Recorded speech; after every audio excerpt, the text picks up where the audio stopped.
Hi, good Saturday morning. Excuse my appearance. I'm going to swim right after this, so I haven't even combed my hair. But we have a meeting coming up about eating disorders and IFOT, so I thought I'd just talk a tiny bit in case it's helpful to the team.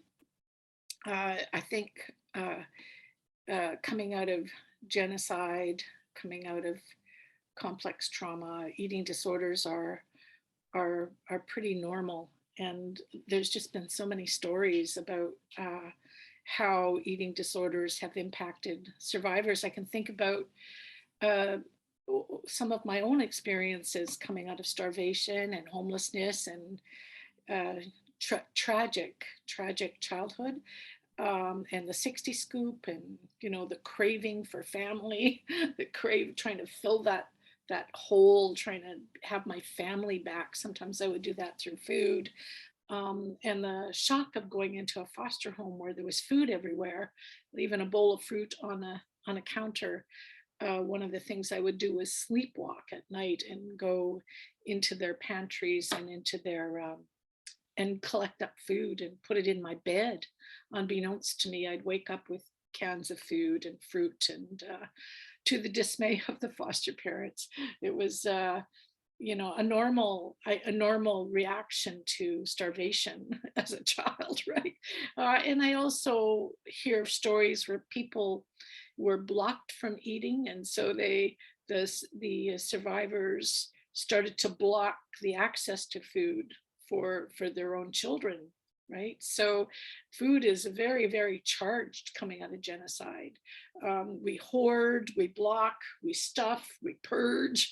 um, it fills up our nightmares, um, and I also start to think about, what do animals do in the animal kingdom when it comes to food? When I think about IFOD and our connections to all my relations, I think survivors are doing what every animal does under duress. Uh, Bears hibernate, they eat like crazy. Whales eat like crazy so they can make it through that winter. So sometimes we're filling ourselves up because we know that we may be starving soon. And there's a blood memory of that, the blood memory of the Trail of Tears, the blood memory of starvation, the blood memory. There's so much blood memory that has to do with starvation and has to do with foods, that we really need to normalize um, our eating disorders. And I don't even like to call them eating disorders, our orders of eating.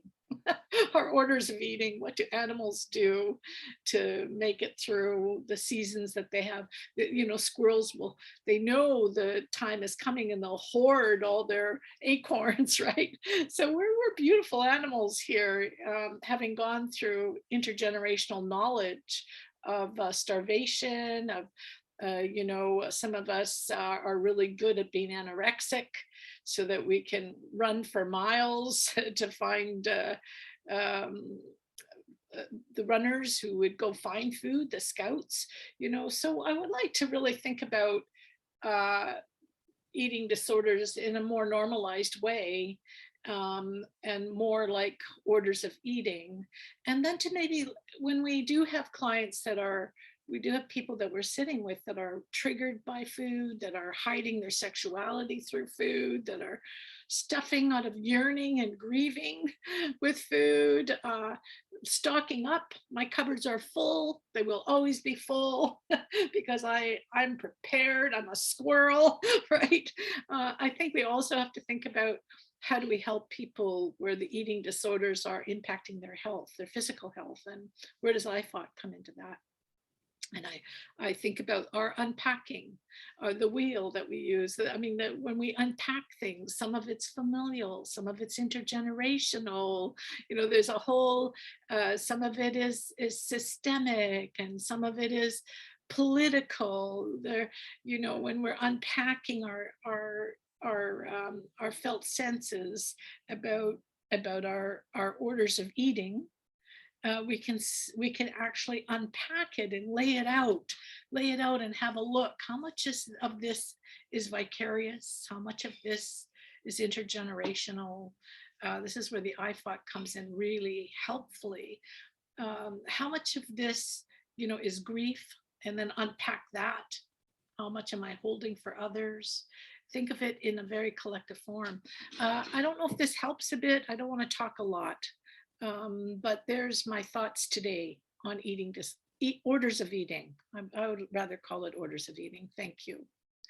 Bye for now. Take good care. See if I can stop.